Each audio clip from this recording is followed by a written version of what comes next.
मी आता कल्याण नगर महामार्गावर आहे. या महामार्गावर जर पाहिलं तर आपल्या गुडघ्याइतकं पाणी जे आहे ते साचलेलं आहे, कारण गेल्या 48 तासापासून पाण्याने जो जोर धरलेला आहे आणि ठाणे जिल्ह्यामध्ये मुसळधार पाऊस जो आहे तो मोठ्या प्रमाणात कोसळतो आहे. तुम्ही जर पाहिलं तर कल्याण नगर महामार्ग हा पूर्ण जो मारळ वरद नामापर्यंत हा जे गुडघ्यापर्यंत पाणी साचलेलं आहे. आणि लांबच आमच्या त्या वाहनांच्या ज्या रांगा लागलेल्या आहे, मोठी वाहतूक कोंडी जी आपल्याला पाहायला झालेली मिळते.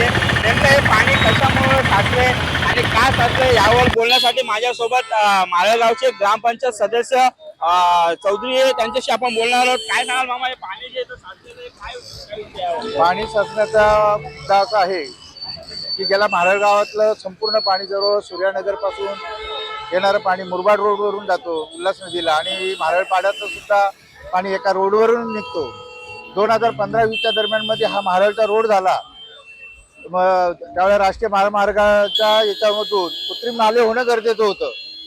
जे कृत्रिम नाले सर्व बंद केले. त्यावेळेला फारवाणी रियाल्टीमधून कृत्रिम नाला होता तो त्यांनी बंद केला आणि याच्याकडे सर्व प्रशासक याच्याकडे दुर्लक्ष करत आहे. 15-20च्या दरम्यान मध्ये हा जो रोड बनला त्या रोडमध्ये जर अशाच प्रकारचे 2 नाले जर मोठे ठेवले असते तर आज ही मारळमध्ये ही जी परिस्थिती उद्भवलेली आहे ती उद्भवली नसती. आणि त्याचबरोबर जे काही बिल्डर डेव्हलप करतात त्या डेव्हलपर बिल्डरनी अनेक मधले नाले छोटे केलेले आहेत. जसं ज्या माळेगावातून पाणी मुख्य रस्त्याला जो येतो मुख्य नाल्यामध्ये प्रवाहाला जो मिळतो ते सर्व नाले ज्या अपेक्षेप्रमाणे असायला हवे होते त्या अपेक्षेप्रमाणे नाहीत आणि त्याला जबाबदार प्रशासक सुद्धा आहे. जिल्हाधिकारी फक्त बिल्डर 100 रुपयाच्या स्टॅम्प पेपरवर हे लिहून देतो आणि त्या हिशोबाने त्यांनी त्याला मान्य करून त्याला मान्यता देतात आणि त्याचं कुठल्याही प्रकारचं शहानिशा न करता त्यांचे प्लॅन मंजूर होतात. आता प्लॅन मंजूर झाल्यानंतर ज्या काही कलेक्टरकडून OCCC द्यायच्या असतात त्या OCCC दिल्या जातात. प्रत्यक्षात OCCC देताना हे बघितलं जात नाहीत की टावर किती माळ्याचे उभे आहेत. त्यांनी साधं ॲम्ब्युलन्स फिरायला किंवा फायर ब्रिगेडची गाडी फिरायला सुद्धा जागा आहे की नाही, त्यांनी अवमूल्यन केलेलं आहे का, येण्याचे ऑर्डर आणि रेराचं अवमूल्यन केलेलं आहे का, याच्या बाबतीमध्ये कुठल्याही प्रकारची शहानिशा न करता त्यांना सर्व सर्टिफिकेट दिले जातात. ही शोकांतिका आहे आणि यासाठी महाराज ग्रामपंचायतीकडून सुद्धा मी आज 2005 पासून ही परिस्थिती बघतोय. ग्रामपंचायतीचा सदस्य आहे. त्या परिस्थितीमध्ये अनेक वेळा फारवाणी आणि यांना NOC देऊ नका, त्यांना टर्म्स अँड कंडिशन टाकून द्या. त्या टर्म्स अँड कंडिशन न टाकता त्यांनी तशा प्रकारच्या येण्यासाठी परवानगी दिल्या गेल्या. ही एक खेदाची बाब आहे. माननीय तहसीलदार यांच्याकडे ग्रामपंचायतीकडून तक्रारी गेल्या. ग्रामपंचायतीने त्याच्यावर तहसीलदारांनी कारवाई करावी, परंतु त्याच्या प्रकारचा हा 1.5-2 महिन्यापासून झालेला पत्रव्यवहार हा कचऱ्याच्या डब्यात पडलेला झालेला आहे. त्यामुळे ही परिस्थिती उद्भवत आहे. तर प्रशासनाला आणि शासनाला एकच विनंती करतो की हा मारळ गावाचा जो मुख्य रस्ता झालेला आहे त्या रस्त्यामध्ये परत दुसरा एक नाला साधारणतः उल्हासनगर पार होईल तरच ही परिस्थिती दूर होईल. अन्यथा हे रडगाणं हे असंच राहणार आहे आणि लोकांना फक्त तुम्ही शासनाचा पूर्व परिस्थिती निर्माण झाल्यानंतर 5,000ची दक्षिणा देऊन त्यांना सूट केलं जाईल आणि त्या दक्षिणेवर लोकांना देऊ नका.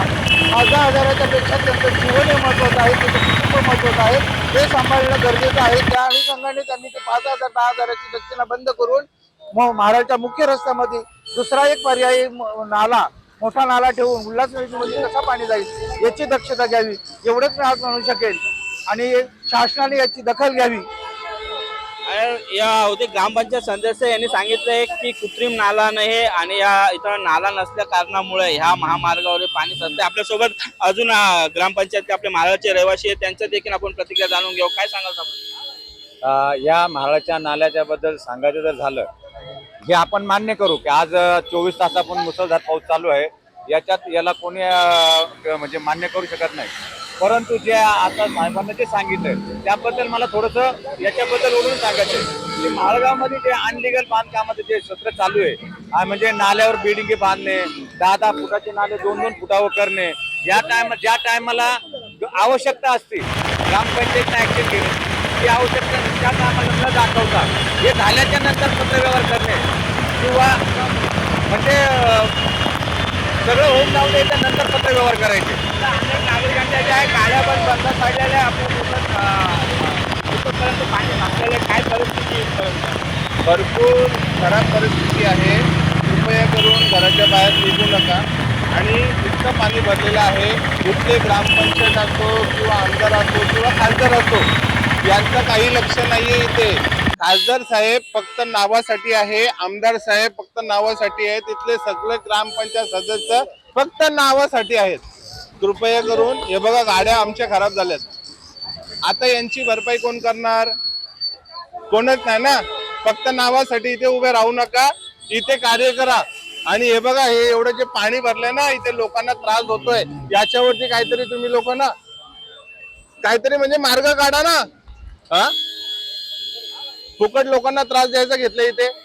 तो खासदार असो, आमदार असो किंवा नगरसेवक असो का ग्रामपंचायत सदस्य असो, यांनी इथला लक्ष द्यायला पाहिजे.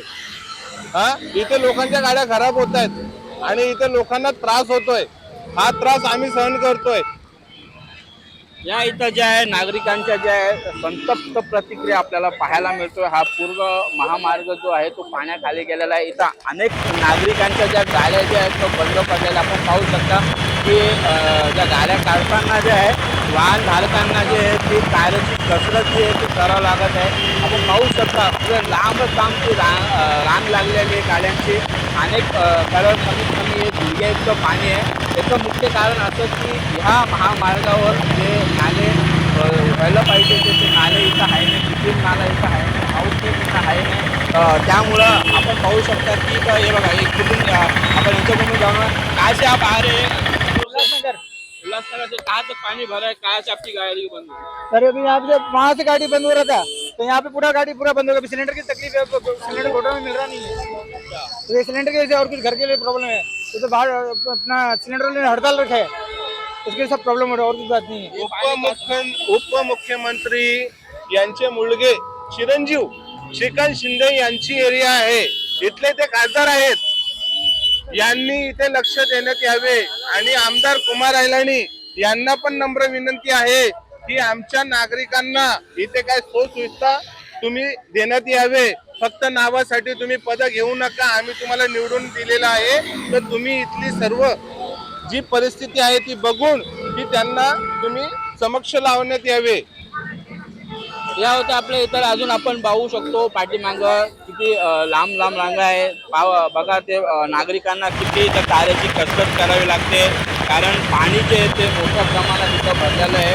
अनेक वाहनं जे बंद पडतात ते कुठलाही अपघात देखील घडू शकतो. मात्र इथं प्रशासनाच्या वतीने कुठलेही त्यांच्या इथं अधिकारी नाही आहे की कोणी त्यांना मदत करेल किंवा कुठली मदत पुरेल. इथं आपल्याला कोणीही या उड्या ठिकाणी आपल्याला दिसत नाही. गाड्या बंद पडतात ते पाहू शकता माझ्या पाठीमागं.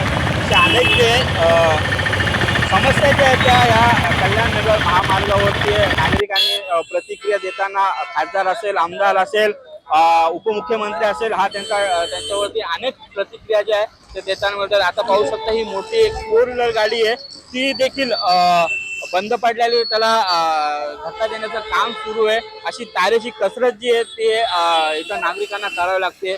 अशा अनेक गाड्या ज्या आहेत त्या बंद पडतात ते आपण पाहू शकता. ही समस्या ह्या 48 तासाच्या पावसामध्ये झालेली आहे. उल्हास नदीने देखील धोक्याची पातळी ओलांडलेली आहे आणि नदीकाठीच्या गावच्या ज्या किनाऱ्यावर नागरिक आहेत त्यांना प्रशासनाने सतर्कतेचा इशारा दिलेला आहे.